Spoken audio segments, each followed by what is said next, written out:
నమస్తే అండి. ఈరోజు నేను చాలా సింపుల్గా అయిపోయేది కూరగాయలు ఏం లేకుండా ఉన్నప్పుడు ఇంట్లో టమాటా కర్రీ చేసుకోవచ్చండి. నా దగ్గర టమాటాలే ఉన్నాయండి. ఇవాళ దాని గురించి 400 గ్రాములే ఉన్నాయి.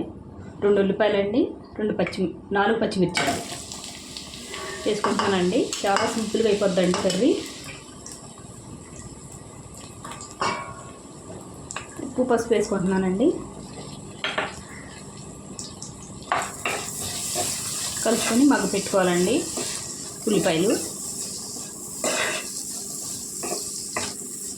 ఒక పావు గంటలు అయిపోద్దండి కర్రీ. చాలా టేస్టీగా ఉంటుంది. మూత పెట్టి మగ్గించుకోవాలండి ఉల్లిపాయలు.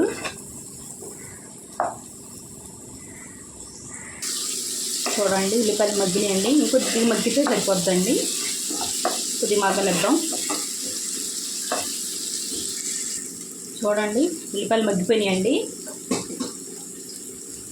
టమాటాలు అండి నేను మిక్సీలో కచ్చా వేసుకున్నానండి. ఇలా వేసుకోవాలి, తొందరగా ఉడికిపోతాయండి. ఇలాగైతే ఈ మధ్య టమాటాలు ఏంటో ఉడకట్లేదండి సరిగా, దాని గురించి నేను మిక్సీ వేసుకుంటున్నాను. బాగా కలుపుకోవాలండి.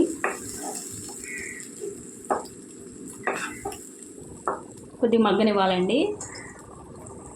చూడండి కొద్దిగా ఉడికిందండి టమాటాలు. ఇప్పుడు కారం వేసుకోవాలండి. నేను 2 స్పూన్లు వేసుకున్నానండి.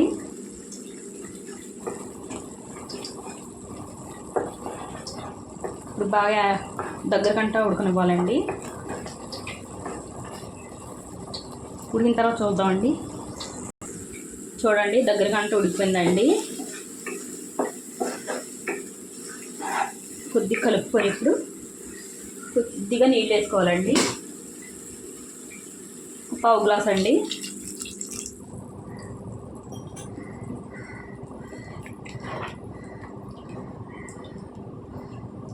మూత పెట్టుకుని దగ్గర గంట వండుకుందామండి.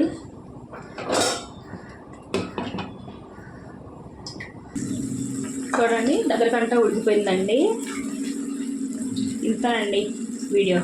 నచ్చితే లైక్, షేర్, సబ్స్క్రైబ్ చేసుకోండి.